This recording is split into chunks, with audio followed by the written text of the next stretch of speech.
নমস্কার, আমি পুষ্পিতা বন্দ্যোপাধ্যায়। আমার চ্যানেলের নাম ধর্মীয় যাত্রা ব্লগ। কিন্তু বাচ্চাদের কথা ভেবে আজকে আমি একটি অন্য স্বাদের গল্প আনতে চলেছি। বর্তমানের এই অস্থিরময় পরিস্থিতিতে বাচ্চাদের শৈশব আজ বিঘ্নিত। তাই ওদের কথা ভেবেই আমি আজকের থেকে একটি করে ছোট গল্প নির্বাচন করে তোমাদেরকে শোনাবো এবং বড়রাও তোমরাও ওদের সাথে শোনো, নিজেদের স্মৃতির খাতার পাতায় আবার পৌঁছে যাও সেই ছোট্টবেলায়। এটাই আমার মূল উদ্দেশ্য। আমার আজকের পরিবেশনা শ্রী সুকুমার রায়ের পাগলা দাশু। আমাদের স্কুলের যত ছাত্র, তাহাদের মধ্যে এমন কেউই ছিল না যে পাগলা দাশুকে না চিনে। যে লোক আর কাহাকেও জানে না, সেও সকলের আগে পাগলা দাশুকে চিনিয়া ফেলে। সেবার এক নতুন দারোয়ান আসিল, একেবারে আনকোড়া পাড়া গিয়ে এলো। কিন্তু প্রথম যখন সে পাগলা দাশুর নাম শুনিল, তখনই আন্দাজে ঠিক করিয়া লইল যে এই ব্যক্তিই পাগলা দাশু। কারণ মুখের চেহারায়, কথাবার্তায়, চাল চলনে বোঝা যাইত যে তাহার মাথায় একটু ছিট আছে। তার চোখ দুটি গোল গোল, কান দুটি অনাবশ্যক রকমের বড়, মাথায় এক বস্তা ঝাঁকড়া চুল। চেহারাটা দেখলেই মনে হয় ক্ষীণ দেহ, খর্বকায়, মুন্ড তাহে ভারী, যশোরের কই যেন নরমূর্তিধারী। সে যখন তাড়াতাড়ি চলে অথবা ব্যস্ত হইয়া কথা বলে, তখন তার হাত পা ছোড়ার ভঙ্গি দেখিয়া হঠাৎ কেন জানি চিংড়ি মাছের কথা মনে পড়ে। সে যে বোকা ছিল তাহা নয়। অঙ্ক কষিবার সময়, বিশেষত লম্বা লম্বা গুণ ভাগের বেলায় তার আশ্চর্য মাথা খুলিত।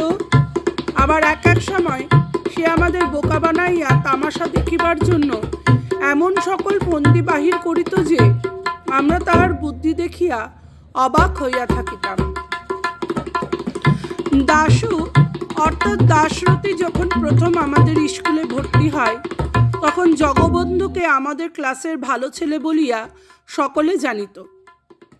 সে পড়াশোনায় ভালো হইলেও তাহার মতো অমন একটি হিংসুটে ভিজে বেড়াল আমরা আর দেখি নাই। দাশু একদিন জগবন্ধুর কাছে কি একটা ইংরাজি কথার মানে জিজ্ঞাসা করিতে গিয়াছিল। জগবন্ধু তাহাকে খামোকা দু কথা শুনাইয়া বলিল, আমার বুঝি আর খেয়ে দে কাজ নেই। আজ একে ইংরাজি বোঝাবো, কাল ওর অঙ্ক কষে দেব, পরশু আরেকজন আসবেন আর এক ফরমাইশ নিয়ে, ওই করি আর কি। দাশু সাংঘাতিক চটিয়া বলিল, তুমি তো বাড়ি ছ্যাঁচড়া ছোট লোক। জগবন্ধু পণ্ডিত মহাশয়ের কাছে নালিশ করিল, ওই নতুন ছেলেটা আমায় গালাগালি দিচ্ছে। পণ্ডিত মহাশয় দাশুকে এমনই ধমক দিয়া দিলেন যে বেচারা একেবারে দমিয়া গেল। আমাদের ইংরেজি পড়াইতেন বিষ্ণুবাবু। জগবন্ধু তাহার প্রিয় ছাত্র। পড়াইতে পড়াইতে যখনই তাহার বই দরকার হয়, তিনি জগবন্ধুর কাছেই বই চাহিয়া লন। একদিন তিনি পড়াইবার সময় গ্রামার চাহিলেন। জগবন্ধু তাড়াতাড়ি তাহার সবুজ কাপড়ের মলার দেয়া গ্রামারখানা বাহির করিয়া দিল। মাস্টার মহাশয় বইখানি খুলিয়াই হঠাৎ গম্ভীর হইয়া জিজ্ঞাসা করিলেন, বইখানা কার? জগবন্ধু বুক ফুলাইয়া বলিল, আমার। মাস্টার মহাশয় বলিলেন, নতুন সংস্করণ বুঝি? বইকে বই একেবারে বদলে গেছে। এই বলিয়া তিনি পড়িতে লাগিলেন। যশবন্ত, দারোগা, লোমহর্ষক ডিটেকটিভ নাটক। জগবন্ধু ব্যাপারখানা বুঝিতে না পারিয়া বোকার মতো তাকাইয়া রহিল। মাস্টার মহাশয় বিকট রকম চোখ পাকাইয়া বলিলেন, এইসব জ্যাঠামি বিদ্যে শিখছ বুঝি? জগবন্ধু আমতা আমতা করিয়া কি যেন বলিতে যাইতেছিল, কিন্তু মাস্টার মহাশয় এক ধমক দিয়া বলিলেন, থাক থাক, আর ভালো মানুষই দেখিয়ে কাজ নেই, ঢের হয়েছে। লজ্জায় অপমানে জগৎবন্ধুর দুই কান লাল হইয়া উঠিল। আমরা সকলেই তাহাতে বেশ খুশি হইলাম। পরে জানা গেল যে এটি দাশু ভাইয়ার কীর্তি। সে মজা দেখিবার জন্য উপক্রমণিকার জায়গায় ঠিক ওইরূপ মলার্ধে একখানা বই রাখিয়া দিয়াছিল। দাশুকে লইয়া আমরা সর্বদাই ঠাট্টা তামাশা করিতাম এবং তাহার সামনেই তাহার বুদ্ধি ও চেহারা সম্বন্ধে অপ্রীতিকর সমালোচনা করিতাম। তাহাতে একদিনও তাহাকে বিরক্ত হইতে দেখি নাই। এক এক সময়ে সে নিজেই আমাদের মন্তব্যের উপর রং চড়াইয়া নিজের সম্বন্ধে নানা রকম অদ্ভুত গল্প বলিত। একদিন সে বলিল, ভাই, আমাদের পাড়ায় যখন কেউ আমসত্ত্ব বানায় তখনই আমার ডাক পড়ে। কেন জানিস? আমরা বললাম, খুব আমসত্ত্ব খাস বুঝি? সে বলিল, তা নয়, যখন আমসত্ত্ব শুকোতে দেয় আমি সেইখানে ছাদের উপর বার দুয়েক চেহারাখানা দেখিয়ে আসি। তাতেই ত্রিসীমানার যত কাক সব ত্রাহি ত্রাহি করে ছুটে পালায়। কাজেই আর আমসত্ত্ব পাহারা দিতে হয় না। একবার সে হঠাৎ পেন্টেলুন পরিয়া স্কুলে হাজির হইল। ঢলঢলে পায়জামার মতো পেন্টেলুন আর তাকিয়ার খোলের মতো কোট পরিয়া তাহাকে বিকট দেখতে লাগছিল। আমাদের ব্যাপার বলিয়া বোধ হইতেছিল। আমরা জিজ্ঞাসা করিলাম, পেন্টেলুন পরছিস কেন? দাশু একগাল হাসিয়া বলিল, ভালো করে ইংরেজি শিখবো বলে। আর একবার সে খামোকা ন্যাড়ামাদে একটা পট্টি বাঁধিয়া ক্লাসে আসিতে আরম্ভ করিল এবং সকলে তাহা লইয়া ঠাট্টা তামাশা করাই যার পর নাই খুশি হইয়া উঠিল। দাশু আদপেই গান গাহিতে পারে না, তার সে তালগান বা সুরগান একেবারেই নেই। তবু সেবার ইন্সপেক্টর সাহেব যখন স্কুল দেখিতে আসেন তখন আমাদেরকে খুশি করিবার জন্য চিৎকার করিয়া গান শুনাইয়াছিলেন। আমরা কেহ ওরূপ করিলে সেদিন রীতিমতো শাস্তি পাইতাম, কিন্তু দাশু পাগলা বলিয়া তাহার কোনো শাস্তি হইল না। একবার ছুটির পরে দাশু অদ্ভুত এক বাক্স বগলে লইয়া ক্লাসে হাজির হইল। মাস্টার মহাশয় জিজ্ঞাসা করিলেন, কি দাশু, ও বাক্সের মধ্যে কি এনেছ? দাশু বলিল, আগে আমার জিনিসপত্র।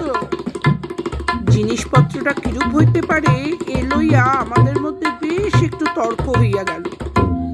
দাশুর সঙ্গে বই, খাতা, পেন্সিল, ছুরি সবই তো আছে, তবে আবার জিনিসপত্র কি রে বাপু? দাশুকে জিজ্ঞাসা করিলাম। সে সোজাসুজি কোনো উত্তর না দিয়া বাক্সটিকে আঁকড়াইয়া ধরিল এবং বলিল, খবরদার, আমার বাক্স তোমরা কেউ ঘেটো না। তাহার পর চাবি দিয়া বাক্সটাকে একটুখানি ফাঁক করিয়া সে তাহার ভিতর কি যেন দেখিয়া লইল এবং ঠিক আছে বলিয়া গম্ভীরভাবে মাথা নাড়িয়া বিড় করিয়া হিসাব করিতে লাগিল। আমি একটুখানি দেখিবার জন্য উঁকি মারিতে গিয়াছিলাম, অমনি পাগলা মহা ব্যস্ত হইয়া তাড়াতাড়ি চাবি ঘুরাইয়া বাক্স বন্ধ করিয়া ফেলিল। ক্রমে আমাদের মধ্যে তুমুল আলোচনা আরম্ভ হইল। কেহ বলিল, ওটা ওর টিফিনের বাক্স, ওর মধ্যে খাবার আছে। কিন্তু একদিনও টিফিনের সময় তাহাকে বাক্স খুলিয়া কিছু খাইতে দেখিলাম না। কেহ বলিল, ওটা বোধহয় মানি ব্যাগ, ওর মধ্যে টাকা পয়সা আছে, তাই ও সর্বদা কাছে রাখতে চায়।